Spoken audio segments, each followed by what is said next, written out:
Hello friends, welcome to the new episode of my channel. আমি অরিত্র। এখন এই ভিডিওর মধ্যে আমরা কিছু লেটেস্ট আপডেটস নিয়ে কথা বলবো এবং একটি গান নিয়েও রিয়াকশন দেবো। দেবার একটি গান চলে এসেছে ভাসার মাচা বলে, আর এছাড়া বিনোদিনীর ট্রেলার চলে এসেছে আজকে, তো সেটারও রিয়াকশন দেবো এই ভিডিওর মধ্যে। তো সবচেয়ে প্রথমে যদি বিনোদিনীর ট্রেলার নিয়ে কথা বলি, দেখুন বিনোদিনীর ট্রেলারটা আমার কিছু জিনিস ভালো লেগেছে। যেরকম একটা প্রথম কথা হচ্ছে যে ফিমেল সেন্ট্রিক ছবি বাংলাতে আগেও হয়েছে, কিন্তু ফিমেল সেন্ট্রিক ছবির মধ্যে না বাজেট অত বেশি খরচা করা হয় না। দেখবেন সবসময় একটা লিমিটেড বাজেটের মধ্যেই ফিমেল সেন্ট্রিক ছবি করা হয়, কিন্তু এই ছবিটার ক্ষেত্রে ফিমেল সেন্ট্রিক ছবি, একদম নায়িকা মুখ্য চরিত্রে, বাট তা সত্ত্বেও কিন্তু প্রচুর খরচা করা হয়েছে, কোনো রকম খামতি রাখা হয়নি। সেটার দিক থেকে কিন্তু ডেফিনেটলি এটা একটা নতুন জিনিস হতে চলেছে আমাদের বাংলা ইন্ডাস্ট্রির ক্ষেত্রে। আমরা বলিউডের ক্ষেত্রে দেখেছি গাঙ্গুবাই হিরোইনের উপর মাউন্টেড, কিন্তু বড় করে খরচা করে করেছে সঞ্জয় লীলা বনসালি, সেটা কিন্তু এখানে হতে চলেছে। তো সেই গ্র্যান্ডার অপুলেন্সটা কিন্তু রয়েছে ট্রেলারের মধ্যে, সেটা পুরোপুরি ভিজিবল। এবং ওই যে এরাটাকে রিক্রিয়েট করেছে, যে সেটগুলো লাগিয়েছে, সবকিছু করেছে, সেটা খুব ভালো লাগছে। এবং hats off to Shoumik Haldar, যে উনি পুরো জিনিসটাকে এইভাবে দেখিয়েছেন আমাদের সামনে তুলে ধরে, এবং আর্ট ডিরেকশনের কাজ, এগুলো কিন্তু খুবই ভালো হয়েছে। এরা রিক্রিয়েশনটা খুবই ভালো লাগছে আর কি। এটা প্রথম জিনিস আমার যেটা ভালো লেগেছে। আরেকটা জিনিস হচ্ছে কিন্তু খুব ভালো ভালো অ্যাক্টার্স দিকে কাস্ট করা হয়েছে, সেটা রাহুল বোস হোক, সেটা কৌশিক গাঙ্গুলি হোক, সেটা চন্দন রায় সান্যাল হোক, তো ভালো ভালো অ্যাক্টার্স দিকে কাস্ট করা হয়েছে। এবং চন্দন রায় সান্যালের একটু ঝলক আমি দেখার জন্য ওয়েট করেছিলাম, বিকজ তাকে রামকৃষ্ণ হিসেবে তার লুকটা যেটা সামনে এসেছিল সেটা কিন্তু বেশ ভালো লাগছিল, বাট তাকে কিন্তু আমরা সেইভাবে দেখতে পাই না।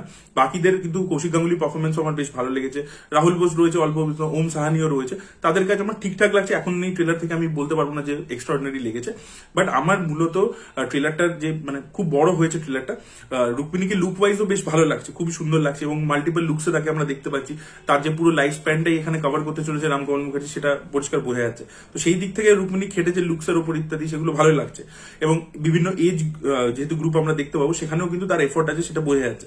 কিন্তু রুক্মিণীর যে পারফরমেন্সটা, সেখানে রুক্মিণী যেভাবে ডায়লগটা থ্রো করছে, সেটার মধ্যে না একটা আরবান ব্যাপার আছে, ঠিক আছে, সেটা প্রচন্ড আধুনিক মনে হচ্ছে, মডার্ন ডে মনে হচ্ছে। সেটা কিছুদিন ওই যে সময়কার একটা মহিলা, সে যেভাবে কথা বলছে, তার ডায়লগ ডেলিভারি ইত্যাদি, সেগুলো কিন্তু আজকের দিনের মতো মনে হচ্ছে, যেটা একেবারেই ওই পিরিয়ডের মনে হচ্ছে না আর কি। তো সেই জিনিসটা এই পারফরমেন্সের দিক থেকে, ডায়লগ ডেলিভারির দিক থেকে আমার ওই জিনিসটা আর কি একটু চোখে লাগছিল। এবার দেখা যাক ছবির মধ্যে তার পারফরমেন্স কিরকম হয়েছে।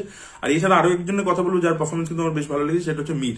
তার কাজ কিন্তু বেশ ভালো লেগেছে আমার ট্রেলারের মধ্যে। তো ওভারঅল মিলিয়ে ট্রেলারটা আমার ভালোই লেগেছে, ডিসেন্ট লেগেছে। আমি বলবো না যে খারাপ লেগেছে, আবার যে প্রচন্ড এক্সট্রাঅর্ডিনারি লেগেছে সেটাও বলতে পারবো না, বাট ডেফিনেটলি ওর যে মেকিংটা কিন্তু খুবই ভালো লাগছে। তো দেখা যাক ছবিটা কিরকম হয়, কদিনের মধ্যে রিলিজ করছে।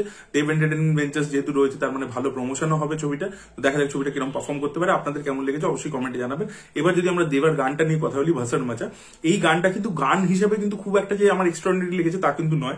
অনেস্টলি স্পিকিং আমি দুবার শুনলাম, বাট সেরকম আমার যে প্রচন্ড ভাইবটা ভালো লেগেছে। একটা নাচার গান, কুলিতে অনিরুদ্ধ যে একটা গান দিয়েছে, ঠিক আছে, চিকুটি ভাই, সেটার যে মজাটা, সেরকম মজা একটা দরকার ছিল, সেরকম এনার্জি দরকার ছিল গানটার মধ্যে, সেটা কিন্তু নেই। বাট ডেফিনেটলি শাহিদের পারফরমেন্সের মধ্যে তার যে ম্যাডনেসটা, তার যে র এনার্জিটা, সেটা কিন্তু ব্যাপক লাগছে। তো শাহিদ নেচেছে ব্যাপক। শাহিদ দেখবেন প্রচুর যে ছবিতে, প্রতিটা ছবিতেই নাচে তা কিন্তু নয়, কিছু কিছু ছবিতে স্ক্রিপ্টের ডিমান্ডেই সে সেটা করে। যেমন তেরি বাতো মেসা উলঝা গিয়া, ওই ছবিটাতে দরকার ছিল, নেচেছিল হেভি, এবং ওই ছবিটা কিন্তু গানের জন্যই অ্যাকচুয়ালি ছবিটা হিট হয়েছে। গানগুলো এত হিট হয়েছিল, ওই জন্য ছবিটা হিট হয়েছিল, ছবি হিসেবে কিন্তু অতটা ভালো ছিল না ছবিটা। এনিওয়ে, তো দেবার ক্ষেত্রেও কিন্তু ওর যে এনার্জিটা, সেটা কিন্তু ব্যাপক লাগছে, ও নেচেছে হেভি, সেটা দারুণ লাগছে। আপনাদের কেমন লেগেছে অবশ্যই কমেন্টে জানাবেন। তো এবার যদি আমরা আপডেটস গুলো নিয়ে কথা বলি, তো ভিডিও সবচেয়ে প্রথম আপডেটটা হচ্ছে সটিকে নিয়ে, স্টুডেন্ট অফ দ্য ইয়ার। তো এটার যে পার্ট 3 আসার কথা ছিল ছবি হিসাবে, বাট এখন কারণ জোহর ডিসাইড করেছেন যে পার্ট 3টাকে ওয়েব সিরিজ হিসাবে বানাবে, এবং এর মধ্যে আমরা শানায়া কাপুর এবং আলিয়া এফকে দেখতে পাবো।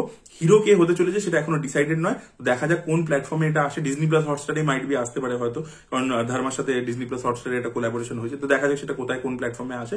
ভিডিওর পরবর্তী আপডেটটা হচ্ছে আমান দেবগানকে নিয়ে, যাকে অজয় দেবগান অলরেডি ব্যাক করছে, একটা ছবি আসছে তার আজাদ বলে।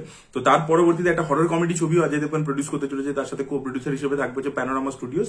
এখন যেহেতু হরর কমেডি ছবি প্রচন্ড চলছে, ছবিটার নাম হতে চলেছে ঝলক বলে। তো দেখা যাক এই ছবিটা কিরকম হয়, আমান দেবগানকে দর্শক হিরো হিসেবে অ্যাকসেপ্ট করে। এর পরবর্তী আপডেটটা হচ্ছে রাহুল মুখার্জিকে কেন্দ্র করে। তো রাহুল মুখার্জি একটা রমকম ছবি বানাচ্ছেন, যেখানে আমরা হিরো হিসেবে অঙ্কুশ এবং বিক্রম, তাদের দুজনকে দেখতে পাবো। এরা দুজন রিয়েল লাইফে খুব ভালো বন্ধু, আপনারা প্রত্যেকে জানেন। তো এবার তারা অন স্ক্রিনে তাদেরকে একসাথে আমরা দেখতে পাবো। 2025-এর শেষ ভাগ থেকে এই ছবির শুটিং শুরু হবে, এবং এই ছবির মধ্যে হিরোইন হিসেবে থাকতে চলেছে সুস্মিতা চ্যাটার্জি। তো দেখা যাক ছবিটা কে প্রডিউস করে এবং ছবিটা কবে রিলিজ হয়। ভিডিওর পরবর্তী আপডেটটা হচ্ছে ম্যাডক ফিল্মস এর আপকামিং ছবি, হরর কমেডি ফিল্ম, যেটার নাম হচ্ছে চামুন্ডা বলে। তো এই ছবির মধ্যে আমরা আলিয়া ভাটকে তো দেখতে পেতে চলেছি। এছাড়া যেটা আপডেট শোনা যাচ্ছে যে প্রথমে অমর কৌশিক এবং দীনেশ বিজান, তারা কিন্তু এই চামুন্ডা ছবির মুখ্য চরিত্রের জন্য শাহরুখ খানকে অ্যাপ্রোচ করেছিল, বাট শাহরুখ শাহরুখ খান কিন্তু তাদেরকে না করে দিয়েছে। তিনি বলেছেন যে একটা এস্টাবলিশ ফ্র্যাঞ্চাইজির তিনি পার্ট হতে চান না।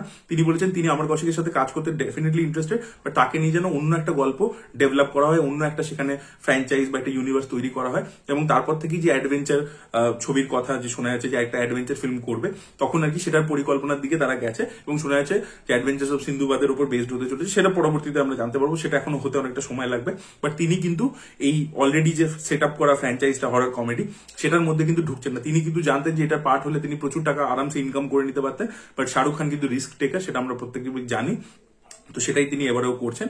ভিডিওর পরবর্তী আপডেটটা বর্ডার 2 কে কেন্দ্র করে, তো এই ছবির মধ্যে আমরা দিলজিৎ দোসাঞ্জকে একজন এয়ারফোর্স অফিসার হিসেবে দেখতে পাবো এবং আহান শেট্টিকে আমরা একজন নেভি অফিসার হিসেবে দেখতে পাবো এবং বরুণ ধবনকে আমরা এখানে আর্মি অফিসার হিসেবে দেখতে পাবো। তো এখানে কিন্তু 3 জায়গাতেই কম্ব্যাট থাকতে চলেছে। মানে বর্ডার ছবিটাতে অ্যাকচুয়ালি যদি দেখেন এরিয়াল কম্ব্যাট ছিল, বাট সেটা শেষের দিকে একদম ক্লাইম্যাক্সের দিকে জ্যাকি শ্রফ আসে, বাকিটা কিন্তু গ্রাউন্ড লেভেলেই ফাইট ছিল। বাট এখানে 3 জায়গাতেই হতে চলেছে এবং 3টে লোকেশন কিন্তু ডিফারেন্ট হবে, ঠিক আছে। এবং এছাড়া ছবির মধ্যে কিন্তু ওল্ড যে ক্যারেক্টার আছে, সানি দেওল তো থাকতে চলেছেন, তিনি কিন্তু এই পার্ট 1 এর ক্যারেক্টারটাই প্লে করবেন, কুলদীপ সিং চাঁদপুরি প্লে করবেন। আর এই ছাড়া নাকি সুনীল শেট্টির একটা ক্যামিও কিন্তু এই ছবির মধ্যে থাকতে চলেছে। মাইট বি হয়তো অক্ষয় খান্নাকে আমরা দেখতে পাবো। তো এবার সুনীল শেট্টি, অক্ষয় খান্না এই ক্যারেক্টারগুলো কিন্তু বর্ডার 1 এ মারা গেছিল, তো তাদেরকে কিভাবে ফিরিয়ে আনা হবে ড্রিম সিকোয়েন্সের মাধ্যমে, সেটাই দেখার মতো বিষয় হবে।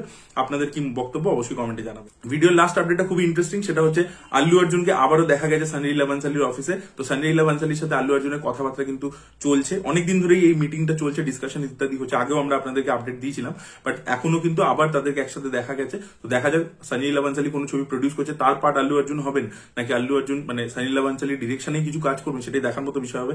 সানি লীলা বানসালি কিন্তু আল্লু অর্জুন যে জোনের ছবি বানান, মানে যে ছবিতে কাজ করেন তিনি মাসালা ফিল্ম, সেটা কিন্তু সানি লীলা বানসালি বানান না। তিনি কিন্তু মানে গ্র্যান্ডার ওয়ালা ছবি বানান, বাট সেটা কিন্তু ড্রামা ওরিয়েন্টেডই হয়। তো দেখা যাক সেরকম জোনের মধ্যে আল্লু অর্জুনকে আমরা দেখতে পাই কিনা, নাকি সানি লীলা বানসালি আল্লু অর্জুনের সাথে কাজ করার জন্য নিজের জোন থেকে বেরিয়ে আসেন, সেটাই দেখার মতো বিষয় হবে।